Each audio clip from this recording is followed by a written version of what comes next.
Assalamualaikum warahmatullahi wabarakatuh. Selamat pagi anak-anak Bapak. Bagaimana kabar kalian hari ini? Semoga semua dalam keadaan sehat ya.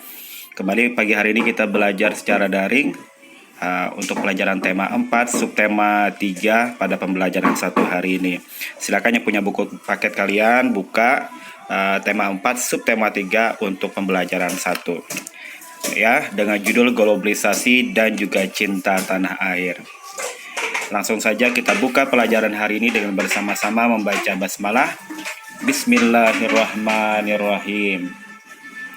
Anak-anak, materi kita hari ini adalah tentang teks eksplanasi. Untuk teks eksplanasi ini sepertinya sudah kita pernah pelajari pada pertemuan sebelumnya. Jadi untuk hari ini kita tidak akan membahasnya. Ya, mengenai teks eksplanasi. Apa itu teks eksplanasi?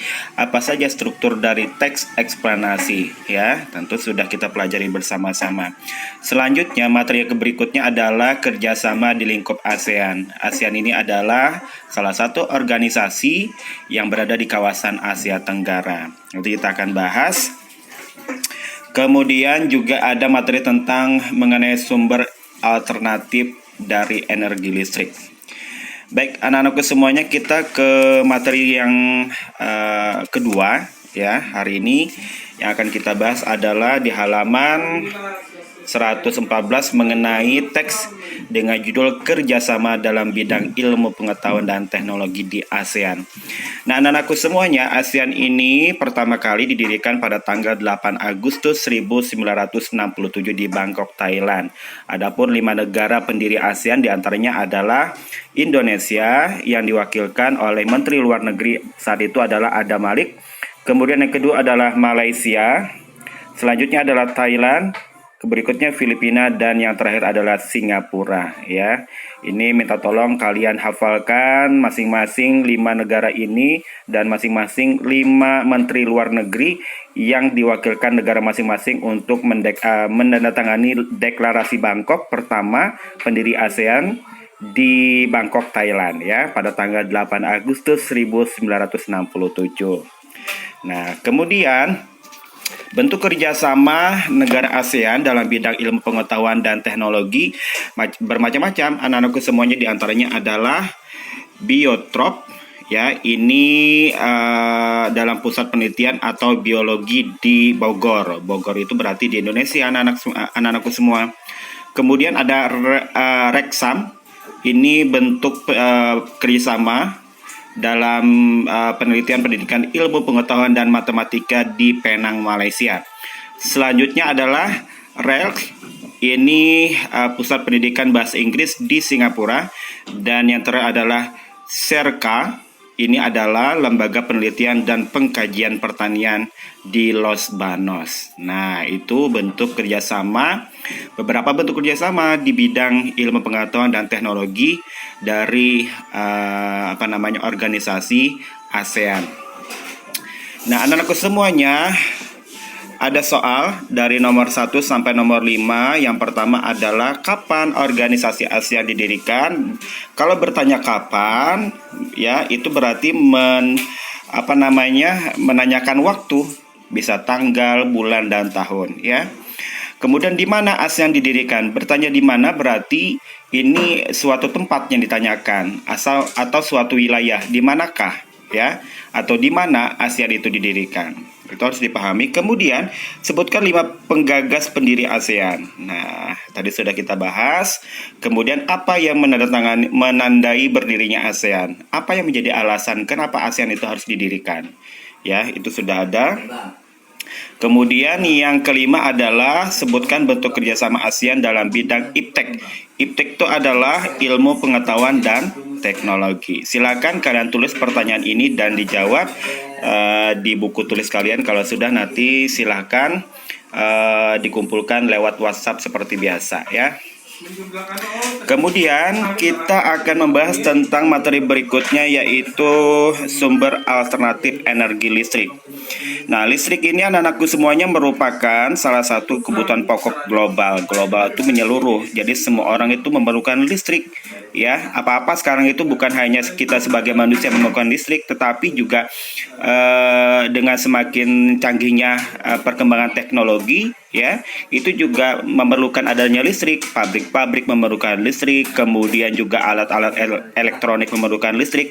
Oleh sebab itu, pantas kiranya kalau listrik itu merupakan kebutuhan pokok masyarakat global. Seluruhnya, semuanya memerlukan listrik ya.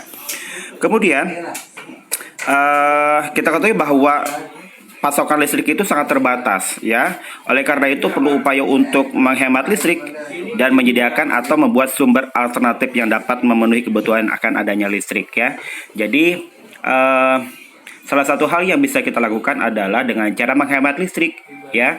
Tentu kalian sudah paham betul bagaimana cara menghemat listrik. Ketika pada siang hari ya hendaknya lampu itu dipadamkan, lampu listriknya dimatikan ya. Kemudian alat-alat elektronik seperti televisi yang sudah tidak diperlukan lagi alangkah lebih baiknya dimatikan ya. Dan tentu masih banyak lagi hal-hal yang bisa kita lakukan dalam cara untuk menghemat adanya listrik.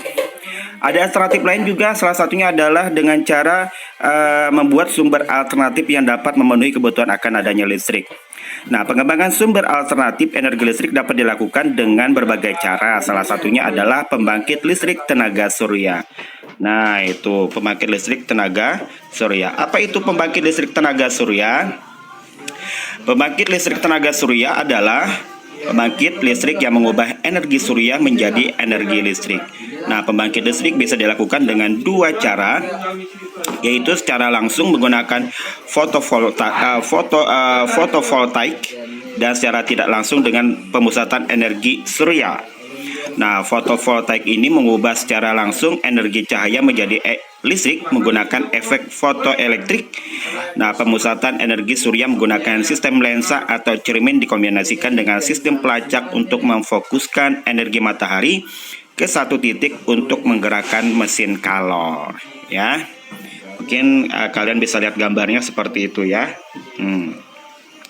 Anak-anak, pembangkit listrik tenaga surya tipe fotovoltaik ini adalah pembangkit listrik yang menggunakan perbedaan tegangan akibat efek fotoelektrik untuk menghasilkan listrik. Solar panel terdiri dari 3 lapisan, lapisan panel P di bagian atas, lapisan pembatas di tengah, dan juga lapisan panel N di bagian bawah.